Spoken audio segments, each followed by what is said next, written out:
Born during the boom era of group buying websites, Hurb, which used to be called Hotel Urbano, offers travel packages to more than 35,000 destinations around the world.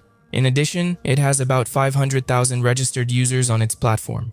One thing that really makes it stand out is the price, which, because it's incredibly affordable, even seems like one of those deals that's too good to be true. But despite that, Hurb is able to make travelers with more modest budgets dream and plan more and more for their next destination. Its numbers live up to the company's proposal to popularize access to tourism using technology.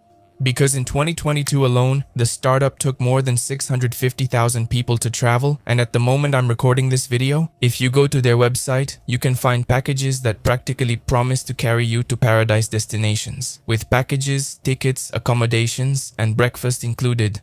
Even though these packages seem like a great bargain, in the last 6 months, Hurb's complaint page is showing exactly the opposite. Competitors, 123 Millas de Colar and CVC, are laughing at the situation Hurb created with its customers, which is giving it a reputation for being a scammer. But even with such seductive and irresistible offers, why is Hurb going through a serious crisis? Easy.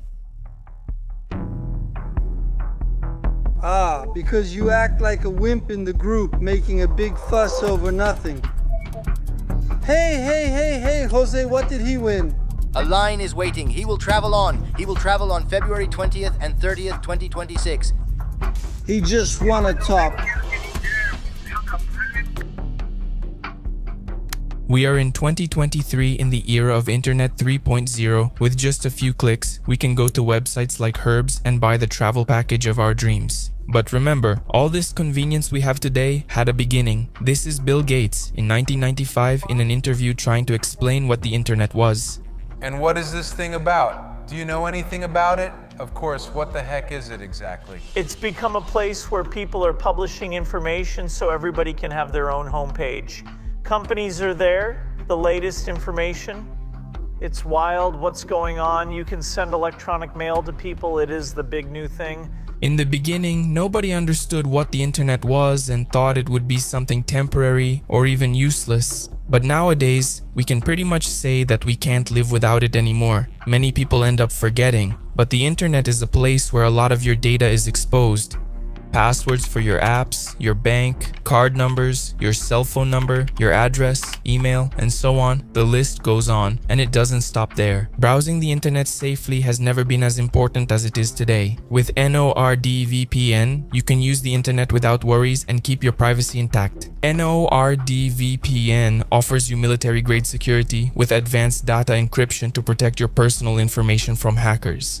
Besides protecting your privacy, NORD-VPN blocks annoying ads, prevents online tracking, and protects you against malware and other threats.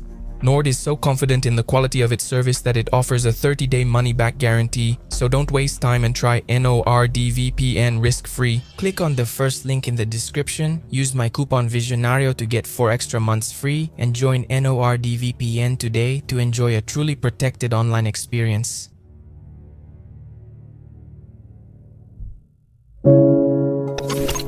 Much more than just a travel agency, Hurb has technology as a wild card up its sleeve. Their business model is based on a kind of wholesale approach to tourism.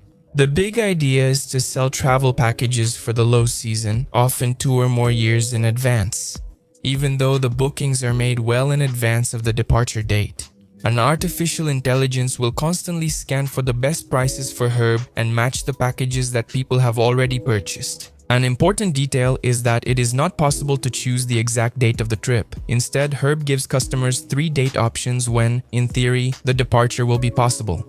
This business model from Hurb was born during the era of group buying, and startups like it focus on the predictability that their technologies can deliver. That's why, in the end, even though it's risky, the plan works out and functions as a kind of cost sharing among the customers. It works like this. Imagine you and your friends want to rent a van to travel to the coast and the driver charges 1,000 reais. But since there are 10 of you, it ends up costing only 100 reais for each person, and everyone benefits from it. And it's in this kind of arrangement that Hurb comes into play and manages to get deals so affordable that they often go beyond just the van and include hotels and tours.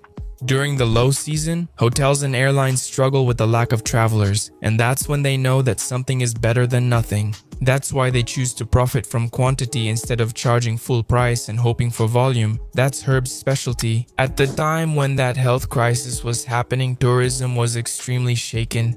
Hotels, airlines, resorts, and pretty much any form of leisure that involved traveling was affected. These service providers were forced to drop their prices way down, and besides that, the companies in this sector that didn't go bankrupt ended up coming very close to shutting down. It was at that moment that Hurb saw an opportunity to sell a lot, and theoretically, even more than it would be able to handle. The thing is, Hurb didn't think with the same supply and demand principle that made it want to sell so much.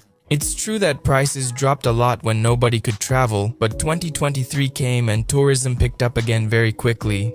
Thousands of customers who bought travel packages during 2020, 2021, and 2022. They were eager to finally put an end to the days of social isolation and go on a trip, the kind that would make up for everything that happened. For many, it seemed like just a nightmare. Demand increased quickly, and along with it, prices also went up.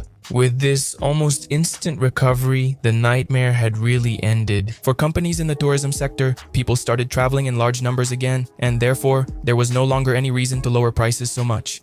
Hotels were full again, resorts reopened, and airlines started receiving travelers again, and Hurb found out that it wouldn't be able to fulfill a large part of those trips it had sold. Hurb thought that prices would return to normal slowly, but that bet went completely wrong. And now, this is how things turned out. The van ride, which used to cost 1,000 reais, now costs 2,000, but each of the 10 passengers has already paid the 100 reais that Hurb said would be enough to get by as a driver. To no one's surprise, the numbers don't add up, but promises are promises. Those who are also suffering a lot from this crisis are small hotels and inns.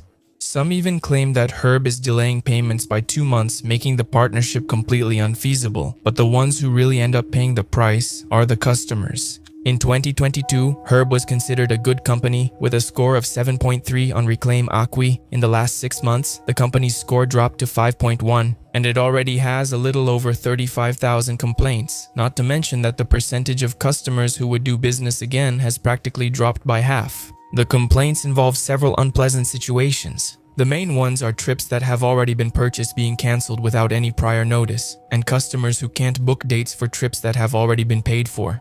Customers arrive at their destination, but the hotel refuses to release the room, saying Hurb didn't pay for their stay. And to top off this package of frustrated vacations, several customers report that Hurb is not refunding the amounts paid within the agreed time frame. But it's best to hear directly from those experiencing this. So are you waiting to travel with Hurb? Share your story in the comments. For those who are thinking about joining in, I guarantee your story will be very welcome here on the channel. Truth be told, every company drops the ball at some point. Some manage to solve things quickly, but others mess up so badly that the situation becomes impossible to fix. That was the case with Itapemirim, which was once considered the largest transportation company in Brazil and met its bitter end when it was declared bankrupt. If you want more details, I'll link the video in the cards for you to watch later. Despite the embarrassing situation that Hurb got itself into, it could have tried to handle things in a peaceful way. Eventually, this fire could be put out, and who knows, it could all end up being just another Tuesday at the office. If it weren't for this guy right here, that's João Ricardo Mendes, the Chief Executive Officer of Hurb, or rather, the former Chief Executive Officer giving a masterclass on how to destroy a company's reputation, or better yet, his own company's reputation.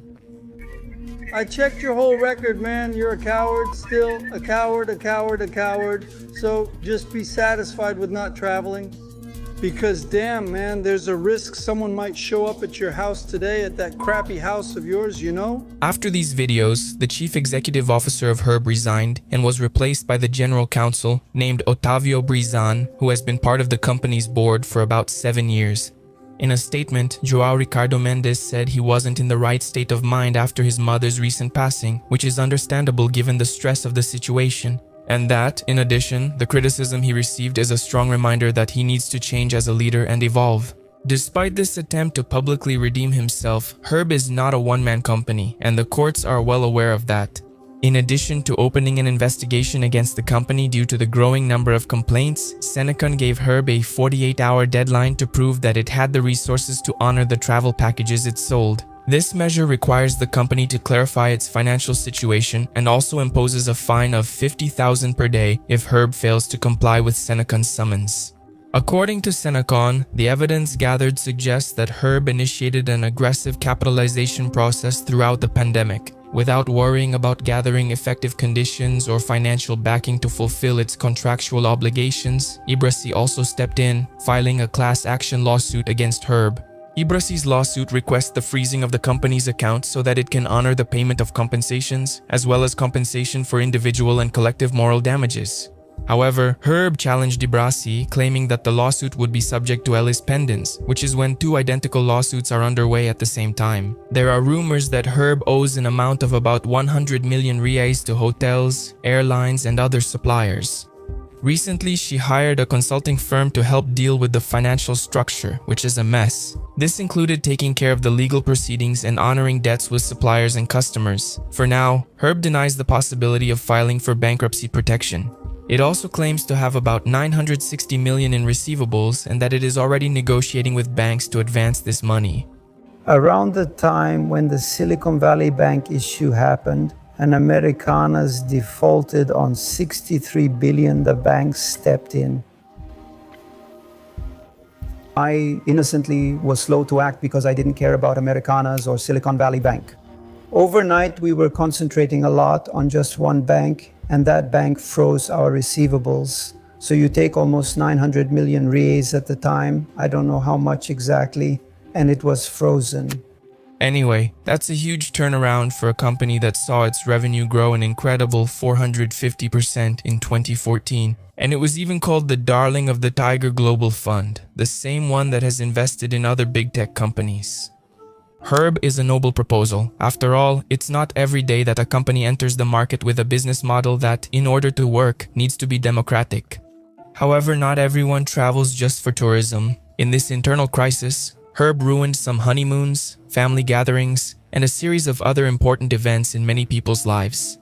For some, the cheap option turned out to be very expensive, while for others, the plan worked out. That's exactly why Hurb divides opinions among its customers. The truth is, the longer it takes to resolve this crisis, the more it puts a very valuable asset at risk: its reputation.